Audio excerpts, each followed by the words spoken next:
All right, so we're taking a quick break. Well, not quite. Now, following the introduction of the Hazardous and Electronic Waste Control and Management Act, Act 917, and the legal instruments, the European Union funded the e-waste management in Ghana, E-MAGIN Ghana project in 2018. The project, titled E-Waste Management in Ghana, From Grave to Cradle, is under the Switch Africa Green Phase 2 SAG Phase 2 project. The University of Cape Coast is leading the consortium implementing the project. Watch this and we'll have a conversation after that.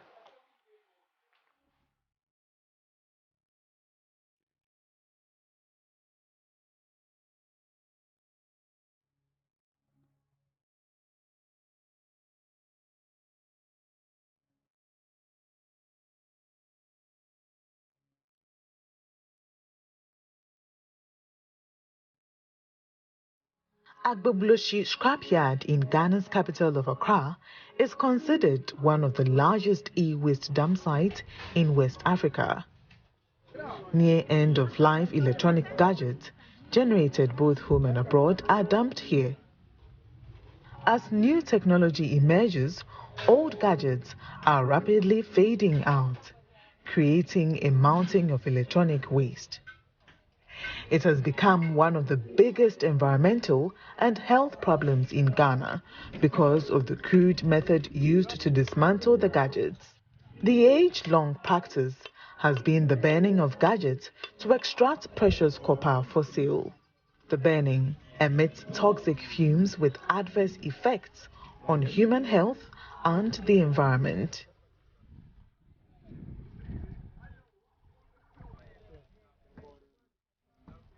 It makes us to cough, and then our eyes, we can't see far distances. And this effect all come from the burning of these things, copper.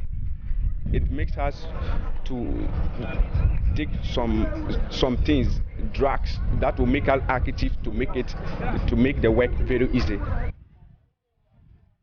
Thanks to the E-MAGIN project, the pollution level at Agbogloshi scrapyard has significantly reduced. Every month, we used to go to hospital. Like 20 people, 15 people, go take them for hospital every month. Now it starts reduce more. So normally, like what we train you to do before, you need to, during the lecture, what you're supposed to do is to rest the machine when the person brings it. The E-MAGIN project aims to train and formalize the over 200,000 people working in the e-waste sector in Ghana to reduce the risk associated with unsafe practices. Philip Avite, an electronic gadgets repairer, is one of the beneficiaries of the training in Accra. The training has helped us so much.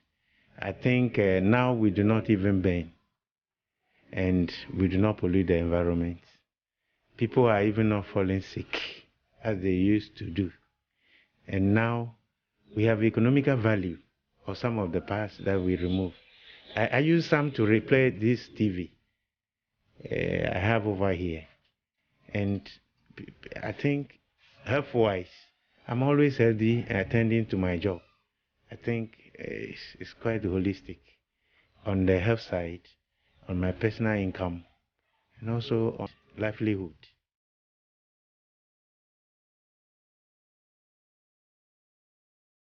Electronic waste contains precious resources like mercury, gold, copper, lead, plastics, and other substances that have economic value.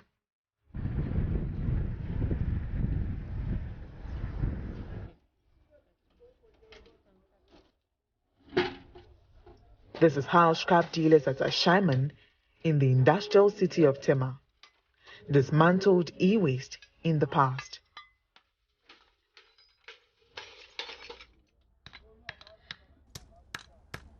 Now, a lot has changed after their training with E-MAGIN projects. At first, when we bring things to the shop, we just do anything anyhow. Now they taught us how to put on the clothes, even the boots that we wear. I'm talking about the health, safety aspect of it. So it has really helped me. And then another thing is when we bring things to shop, we don't take record of them. They taught us how to take record of them, as well as the serial numbers of those things for tomorrow's sake.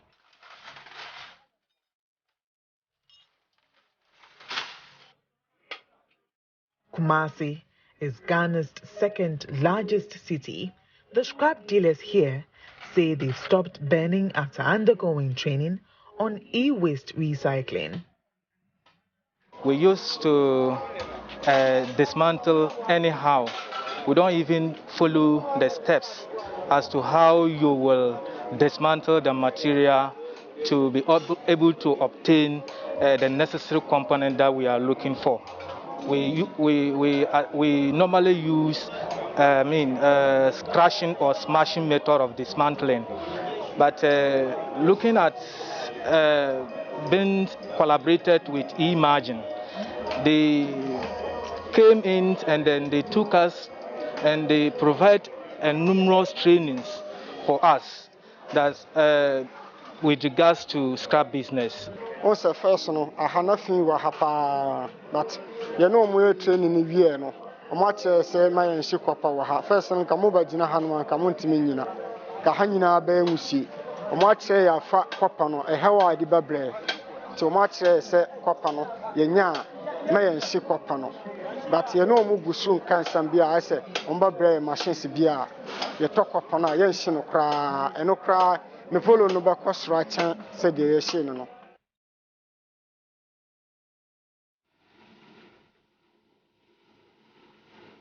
Most scrap dealers concentrate on retrieving precious metals from e-waste. The plastic component is normally burnt or discarded. Here in the northern town of Yendi, Yakubu Alidu started the Buaru enterprise. After benefiting from trainings from E-MAGIN Project, the company has developed a method for the sustainable recycling of the plastics found in electronic products to produce raw materials for the plastics industry. We are two people. We started employing people because of the E-MAGIN training. We started to get a table and chair because of the E-MAGIN training, keeping our records. We decided to go to look for accounts because of the E-MAGIN training. The processing facility has helped in reducing plastic pollution in Yendi, as residents of the town bring their plastic waste here for recycling.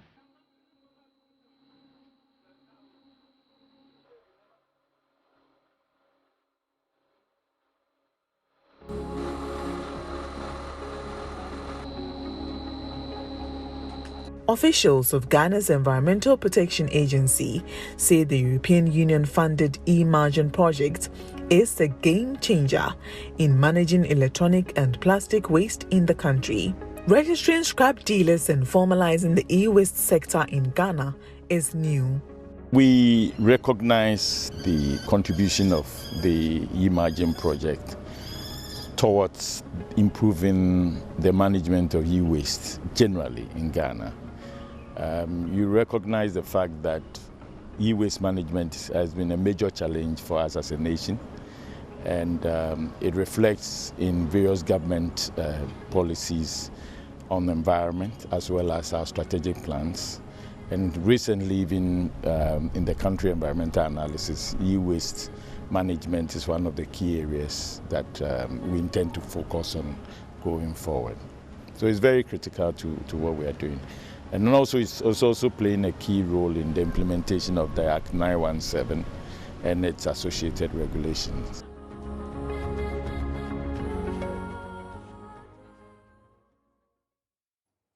Right, so you saw that documentary there, and it's all about e-waste. But joining me in the studio for a bit more on it is Letitia Nyaba, who's a Deputy Director, Ghana National Cleaner Production Center, and Professor Rosemond Bohini, Project Coordinator, University of Cape Coast. Good morning to you both for joining us for this conversation. I'll start with you, Letitia. So why are we focusing on why the focus on e-waste?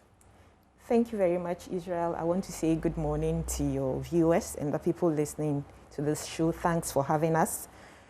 We are saying e-waste. We are in an electronic age, and the rate at which gadgets are churned out in a year, the rate at which new models replace previous ones, it's so fast.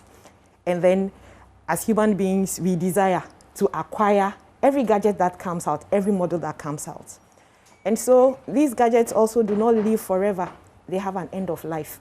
And when they come to their end, something has to be done about them.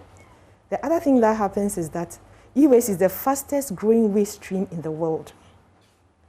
And so they contain very valuable materials that can be retrieved to be reused as secondary resources, but they also contain very toxic substances if you don't manage them well. If we remember a few years back, Ghana became notorious because of what was happening at Agbogloshi. Yeah, that it was that yeah. One of the most toxic places in the world. So we had to do something. The how of the processing was the problem. But there are ways of doing it and getting it better. You can still retrieve what you want, and then you can also make sure that the obnoxious substances, the toxic substances, are not released into the environment to harm our environment, our land, our water bodies, our air, and then cause sicknesses and diseases, deprive us the opportunity of using the resources that are available in the environment. If our water bodies are polluted, for example, our fish, it's gone, our water sources are gone, we can't get drinking water. So those are the things. Now the other thing is also sustainable development, SDGs. We are talking about them. There was a COP, recently COP26. The burning, the operations release these toxic substances into the air, and they also contribute to our carbon emissions. So we also, global warming. So we want to promote circular economy in the sense that we want to keep resources as long as possible in the value chain. You want to depart from the linear, you produce, you use, and then you dispose of. But you want to produce, use, and bring it back to reuse through recycling, recovery, reuse, and other options that are available. So that is why we are focusing on e-waste. And the other side of it is that it is a source of livelihoods for a number of people in the country. So you do not want to do a total ban on the management, on the recycling. You want to make sure that it is done properly. People are still able to have their livelihoods. They do not pollute the environment. They do not expose people to risk. The other thing that happens is that the secondary resource that it is, these people feed the steel industry in Ghana. They get all the scrap metals and take it to the steel industry. So without them, even our industries will not function. So there's recycling. Yes, there is recycling. There's a circular. But Prof, why are we describing us from grave to cradle? Yes, or cradle to grave? No, from grave to cradle. Cradle, yeah, because of, I'll continue from where Letitia left off. If you look at what she said, she was talking about pollution. People don't dispose of them in an environmentally sound manner. Of course, when they burn, they inhale the smoke. And when they inhale, of course, we know what happens to their health. So we are saying that despite the fact that we are saying it is electronic waste, it is also money in transition. And that if you recycle it very well, of course, you take the bad fractions out. And we have some positive fractions that can be recycled. She was talking about the steel industry. You can also get gold, you can get copper from some of these electronic waste. And if you are able to transform them, you'll be able to make money from some of these positive fractions. That's why we are saying all hope is not lost, because we say it is electronic waste, but it is money in transition. And in addition, what we are trying to do as part of the project is that we are trying to formalize the informal sector. We are creating awareness. So all these things goes to show that, yes, all hope is not lost, but there is light at the end of the tunnel when it comes to electronic waste. Would you say that you're already beginning to see some successes or some benefits of what you're doing, this project? Yes. When we started, of course, if you look at the clip, you see that some of these MSMEs, most of them are in the informal sector. They were burning, but as part of the project, we promoted best practices by building the capacity of these micro, small, and medium-sized enterprises in the area of environmental health and safety. We also trained them in business fundamentals, and we also took them through how they can formalize their businesses, because they have to manage those businesses like a normal business. And for now, especially when it comes to the capacity building, we've been able to train 150 micro, small, and medium-sized enterprises as to how they can grow their businesses. We've taken some of them through formalization. They've registered, they've gotten their tax identification numbers, they've registered with the Registrar General's Department. Some of them have registered with the district assemblies, and some of them are going through registration with the Environmental Protection Agency. So clearly you would say you're making some headway, Letitia. Yes. I will say that we are making some headway, because the awareness creation and especially the capacity building in the area of sustainable dismantling has brought a lot of change in how they operate. Things they otherwise would have thought of, the first option was to burn, is no longer an option.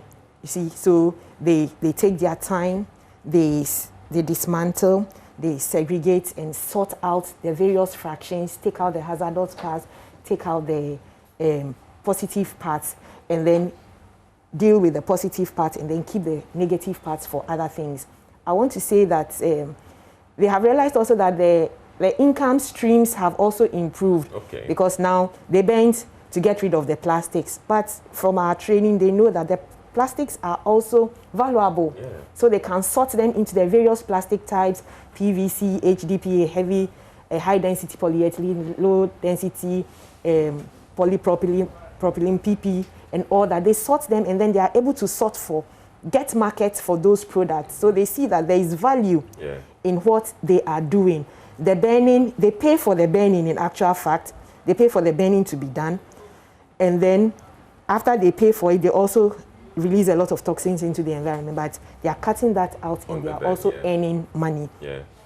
And so I know that there are a number of partners who have supported you to make this possible. I'm sure they deserve some shout-outs. Yes, we want to say a very big thank you to the European Union. They are the main sponsors of the project. Then we also have University of Cape Coast, the first university in Ghana, the first university in West Africa, number 4 in Africa, first in the world when it comes to research influence, and amongst the top 350 universities in Ghana. And the University of Cape Coast is the lead. But we also have the Ghana National Cleaner Production Center. We have the City Waste Recycling Limited, and we have Adelphi Research Germany. They are all partners to the project. But the main sponsor of the project is the European Union. Yes. All right. So we want to say thank you to all of them, and wishing you all the best as you continue to work towards giving Ghana and the world a cleaner environment and a much safer place, with less pollution. Thank you to you, Letitia and Prof, for joining us for the conversation, and wish you all the best. And a Merry Christmas to you when we go. In fact, thank you. Okay, the chocolate. Thank you. Thank you very much. My favorite. Merry Christmas to Thank you all of so you. much. Thank you very Merry much. Christmas. All right. To you too. And so Letitia Nyaba is the Deputy Director, Ghana National Cleaner Production Center, and Professor Rosamond Boahene is the Project Coordinator at the University of Cape Coast. We're taking a break. As I told you, Mr. Music Man is in the studio. Do stay tuned in. We'll be back in a bit.